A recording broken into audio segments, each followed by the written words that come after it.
Band ini hampir bangkrut, hampir bubar. Lalu satu lagu yang bahkan ditolak oleh label menyelamatkan semuanya. Band apa itu dan lagu apa itu kita akan bahas di video kita kali ini.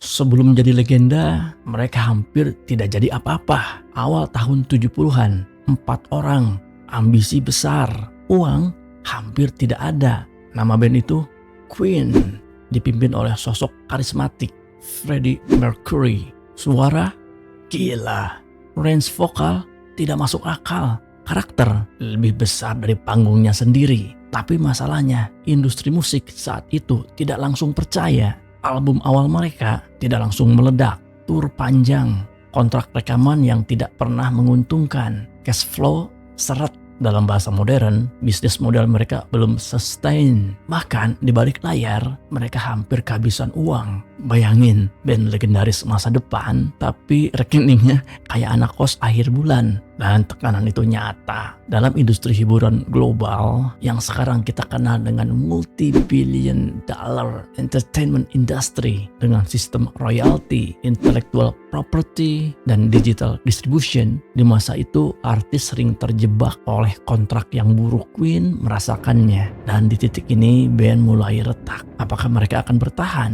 atau selesai sebelum benar-benar mulai? Dan disinilah semuanya berubah. Dengan ide yang dianggap terlalu aneh untuk berhasil. Freddie Mercury saat itu datang dengan konsep, bukan lagu biasa, bukan struktur pop normal, tapi sesuatu yang tidak punya aturan.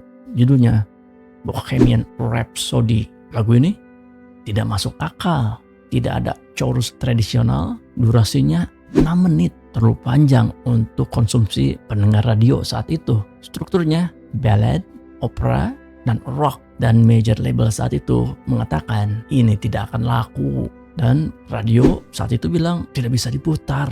Bayangin teman-teman di posisi band Queen. Uang hampir habis, tekanan tinggi. Dan satu-satunya harapan adalah lagu yang orang-orang bilang gagal. Bohemian Rhapsody adalah revolusi musik. Pada bagian pertama, piano ballad terasa intim dan personal. Di bagian kedua, opera, ada unsur eksperimental dan teatrikal. Dan bagian ketiga, hard rock, pelepasan energi. Ini bukan lagu, ini perjalanan emosi. Dalam teori modern, dikenal dengan multi-layered emotional storytelling.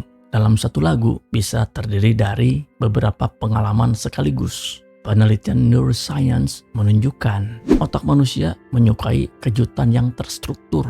Jika pola musik terlalu mudah untuk ditebak, orang akan bosan, boring.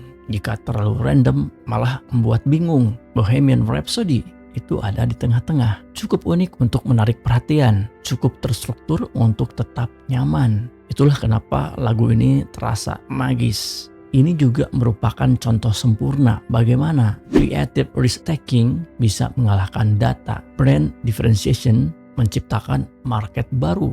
Content innovation mengubah industri. Di era sekarang, ini mirip dengan strategi viral dalam media digital, content marketing, dan global entertainment branding. Kalau label bilang ini terlalu panjang, maka personal Queen bilang, tenang, kita akan bikin lagu ini membuat orang tidak sadar bahwa lagu ini panjang. Dan yang terjadi setelah itu mengubah segalanya. Radio akhirnya memutar lagu ini. Awalnya ragu, lalu boom, meledak. Bohemian Rhapsody jadi fenomena. Number 1 di UK. Viral sebelum era internet. Diputar berulang-ulang dan Queen hampir bangkrut. Dari hampir bangkrut menjadi global icon. Freddie Mercury tidak sekedar menyanyi, dia berakting dengan suara. Mama. Setiap bagian lagu punya karakter berbeda. Ballad semacam ada kerapuhan, opera theatrical, rock agresif.